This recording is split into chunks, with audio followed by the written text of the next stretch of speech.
Perkenalkan, nama saya Laurentius Carlos Alfredo Haryanja, NIM 190201121,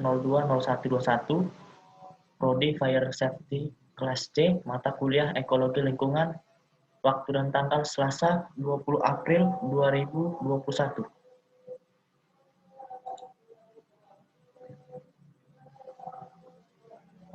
Kali ini saya akan mempresentasikan ujian saya yang berjudul Ekosistem Taman Nasional Ujung Kulon Pulau Jawa. Letak geografis ekosistem. Taman Nasional Ujung Kulon terletak di Pulau Jawa, tepatnya di Kecamatan Sumur dan Kecamatan Cimanggu, Kabupaten Pandeglang, dengan letak secara geografis berada di 6 derajat 52 menit 17 detik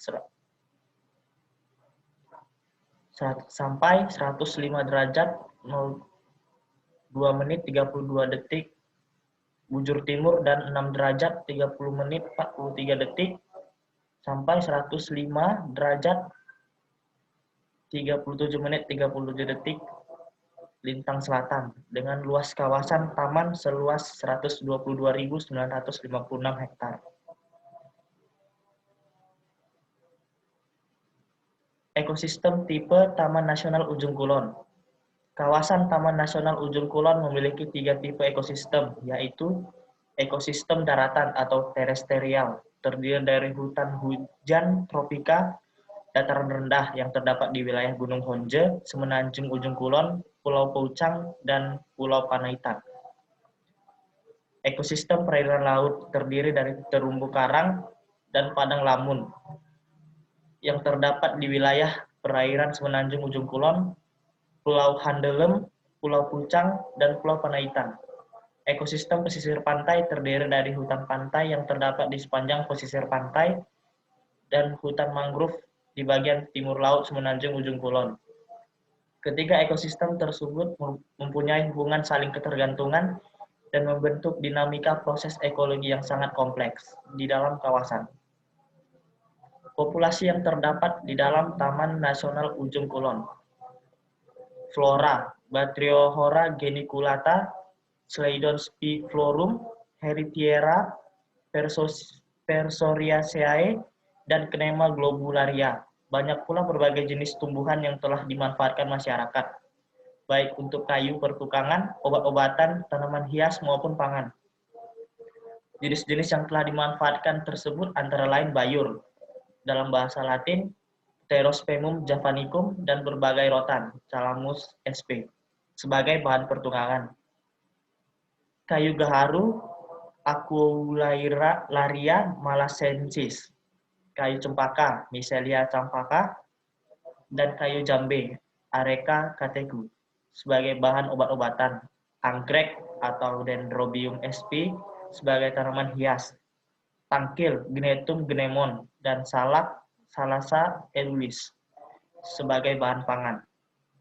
Hutan pantai umumnya dicirikan oleh adanya jenis-jenis nyamplung atau Calophyllum, Inophyllum, butun atau Barringtonia asiatica, Clampis Cina atau Hemandia peltata, ketapang atau Terminalia catapa, cingkil atau Pongamia pinnata, dan lain-lain. Formasi hutan pantai ini umumnya dikenal sebagai formasi Barringtonia dengan spesies yang kurang beraneka ragam dan nyamplung merupakan jenis yang lebih khas tipenya. Formasi ini terdapat sepanjang pantai barat dan timur laut Semenanjung Ujung Kulon, Pulau Pucang, sepanjang pantai utara dan Teluk Kasuaris Pulau Panaitan. Umumnya formasi ini hidup di atas pasir karang dalam jalur sempit memanjang sepanjang pantai dengan lebar 5-15 meter. Fauna yang terdapat di sini ada beberapa jenis satwa endemik penting dan merupakan jenis langka yang sangat perlu dilindungi adalah badak Jawa, Rhinoceros sondaicus, owa Jawa, Hylobates moloch, surili, Presbytis aguila, dan anjing hutan, Suon alpinus javanicus. Di Taman Nasional ini diperkirakan ada sekitar 30 jenis mamalia yang terdiri dari mamalia ungulata seperti badak, banteng, rusa, kijang, kancil, dan babi hutan, mamalia predator seperti macan tutul, anjing hutan, macan dahan, luwak, dan kucing hutan. Mamalia kecil seperti walang koko, tando, landak, bajing tanah, kalong, bintarung, berang-berang, tikus, terenggiling, dan jelarang. Di antara primata terdapat 2 jenis endemik, yaitu owa dan surile. Sedang jenis primata lain adalah lutung atau Presbytis cristata, kukang atau Nycticebus kucang, dan kera ekor panjang, Macaca fascicularis. Mempunyai populasi yang cukup baik dan tersebar di sebagian kawasan. Banteng atau Bos javanicus merupakan binatang berkuku terbesar dan terbanyak jumlah populasinya, kurang lebih 500 ekor. Satwa ini hanya terdapat di semenanjung ujung kulon dan Gunung Honje, serta tidak dijumpai di Pulau Panaitan.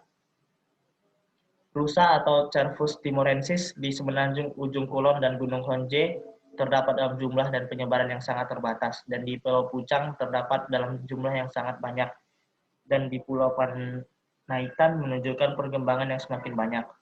Babi hutan, Susukrofa muncak atau Muntiacus muncak, dan pelanduk Tragulus javanicus relatif umum terdapat di seluruh kawasan, tetapi celeng atau Sus verrucosus hanya dijumpai di semenanjung ujung kulon dan Gunung Honje.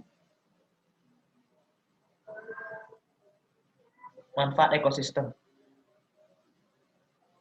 Ujung Kulon merupakan tempat hidup badak Jawa. Saat ini badak Jawa hanya ada di Indonesia dan hanya ada di Ujung Kulon, dan berbagai jenis hewan lainnya, sehingga merupakan satu-satunya di dunia sebagai rumah bagi badak Jawa.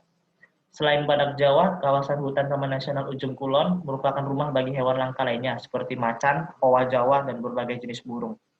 Selanjutnya, berbagai jenis tumbuhan potensial juga ditemukan di Ujung Kulon, bahkan beberapa di antaranya belum terungkap potensinya secara baik. Kawasan Ujung Kulon dilindungi agar kondisinya tetap alami, sehingga kekayaan alam sumber daya alamnya dapat tetap terpelihara. Perlindungan dilakukan juga karena kawasan Ujung Kulon merupakan tempat hidup hewan langka, seperti badak Jawa, banteng, owa Jawa, dan lain-lain, supaya dapat tetap hidup dan tidak punah. Permasalahan yang timbul pada ekosistem tersebut. Permasalahan utama di Taman Nasional Ujung Kulon adalah masalah peramban terhadap kawasan Taman Nasional. Perambahan ini terjadi karena perilaku masyarakat yang masih bergantung pada sumber daya hutan. Sumber daya hutan yang biasa diambil adalah sumber daya lahan, ikan, kayu, dan buah-buahan yang berasal dari hutan. Sekian hasil presentasi saya, sekian dan terima kasih.